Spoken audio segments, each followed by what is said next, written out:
2024 is the year I'm looking at. Obviously, we have a presidential election, so we're naturally going to be a little internally divided and distracted.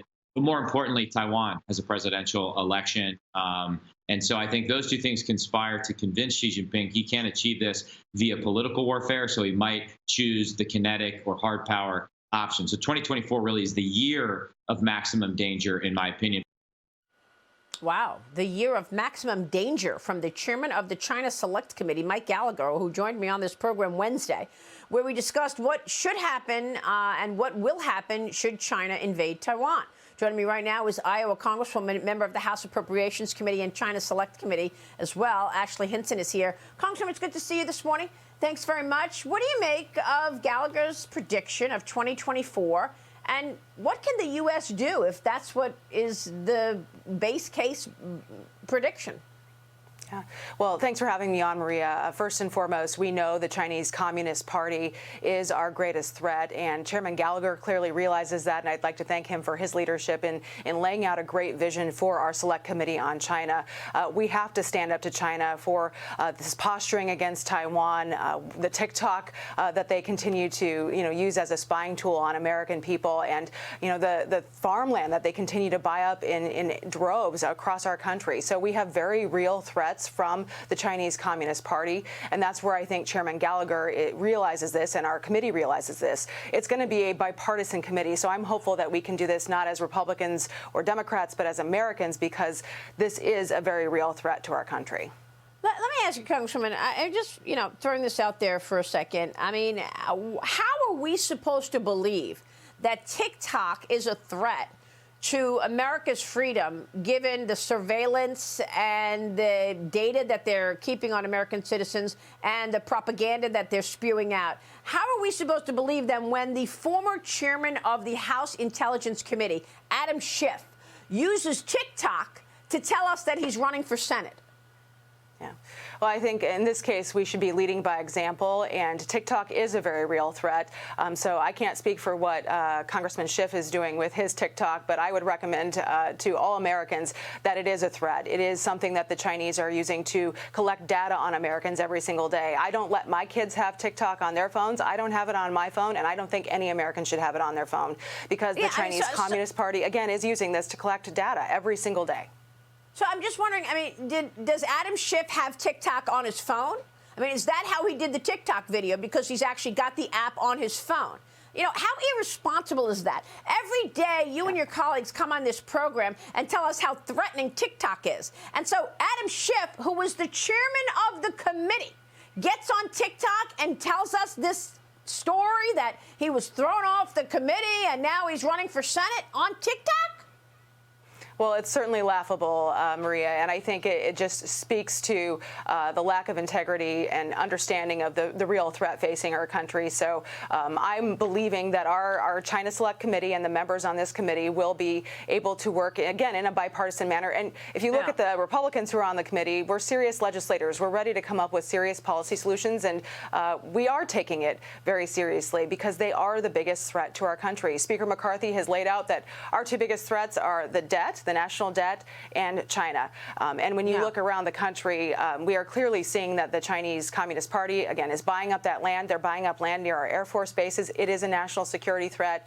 And then this continued posturing toward Taiwan. So we will be putting forth meaningful policy solutions to tackle not only that issue, but the other geopolitical issues surrounding China as well.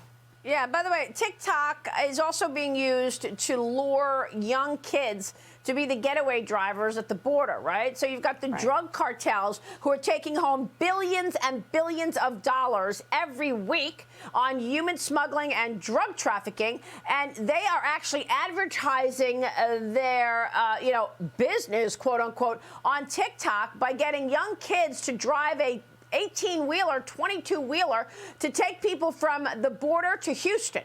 77 Democrat lawmakers wrote to President Biden. These are Democrats. They complained to Biden that his border policies are too strict. Well, no kidding. Here's what New York Congresswoman Alexandria Ocasio-Cortez had to say about all of this yesterday. Watch this. The right to seek asylum is enshrined in domestic and international law. And the United States is a shining example. This administration is making it effectively impossible to seek refuge at our border. President Biden should listen to the courts and human rights activists and reverse course. Well, now we know who's behind the wide open border, Congresswoman. I mean, what are your thoughts about your colleague, Alexandria Ocasio-Cortez? She just wants it a free-for-all. 5.5 million illegal migrants breaching into American border. That's not enough. She wants a free-for-all. She wants the open border to stay that way.